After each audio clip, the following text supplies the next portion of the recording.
ষষ্ঠ শতকের কুজিকাতন্ত্রে পাওয়া যায় অম্বুয়া নামে এক পবিত্র ভূমির কথা, যা হলো আমাদের আজকের অম্বিকা কালনা। আর আজকে তোমাদের সেই অম্বিকা কালনারই বহু পুরনো মহিষমর্দিনী পুজোর গল্প শোনাবো। এই পুজোও কিন্তু দুর্গাপুজোর মতনই সপ্তমী, অষ্টমী, নবমী, দশমী এই নিয়ম মেনেই হয়। বহু বছর পূর্বে যখন ইংরেজরা রাজত্ব করছিল আমাদের দেশে, তখন এই জায়গার নাম ছিল কিন্তু নয়াগঞ্জ। আর এই নয়াগঞ্জেরই একজন প্রখ্যাত ব্যবসায়ী ছিলেন ঈশ্বরীপ্রসাদ পাল চৌধুরী। তিনি স্বপ্নাদেশ পেয়ে মা মহিষমর্দিনীর পুজো শুরু করেন এই স্থানে।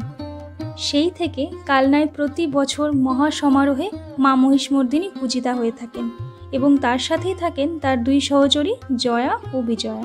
পুজোর কয়েকদিন এখানে লক্ষ লক্ষ ভক্তের সমাগম হয়, কারণ মা প্রত্যেকের মনের ইচ্ছা পূর্ণ করেন। এছাড়াও এ কয়েকদিন এখানে ঢালা ও অন্য ক্ষেত্রের ব্যবস্থা থাকে এবং প্রত্যেকেই শৃঙ্খলাবদ্ধ হয়ে প্রসাদ গ্রহণ করে থাকেন। এখানে আমি গিয়েছিলাম মায়ের সাথে, আর আজকে ছিল মহা অষ্টমী, তো সেই জন্য খুব ভিড় ছিল। তা সত্ত্বেও খুব সুন্দর করে মায়ের দর্শন প্রণাম হয়ে গেছে। ভক্তরা যে যার মনের ইচ্ছে মতন বা সাধ্য মতন মায়ের জন্য দান করে থাকেন এবং সেই জন্যই আমাদের এখানে মা মহিষমর্দিনী কিন্তু সোনা রূপায় সুসজ্জিতা। তবে হ্যাঁ, মহানবমীর দিন কিন্তু এখানে বলি হয়, আর তার সংখ্যাটাও প্রচুর। আর এছাড়া এই পুজোর অন্যতম আকর্ষণ হলো পুতুল নাচ এবং যাত্রাগান সহ নানা ধরনের অনুষ্ঠান। আর এছাড়াও এখানে কিন্তু প্রচুর বড় একটা মেলা হয় এবং যেখানে দূর দূরান্ত থেকে নানা রকমের ব্যবসায়ীরা আসেন, সেটাও কিন্তু আকর্ষণের অন্যতম কারণ।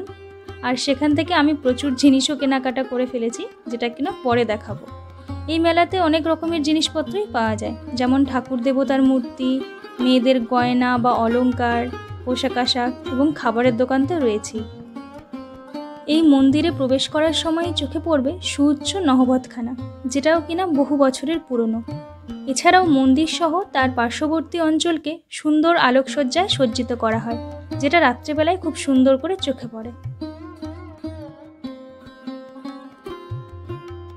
দশমীর দিন মহা সমারোহে শোভাযাত্রা এবং আলোকসজ্জার সাথে মায়ের প্রতিমাকে নিয়ে আসা হয় এবং এই মহিষমর্দিনী ঘাটেই মায়ের প্রতিমা নিরঞ্জন হয়। সবার উপরেই মায়ের কৃপা বর্ষিত হোক।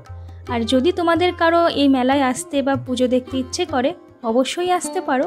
আর ভিডিওটা যদি ভালো লেগে থাকে, প্লিজ আমার চ্যানেলটা সাবস্ক্রাইব করে দিও আর পাশে থেকো।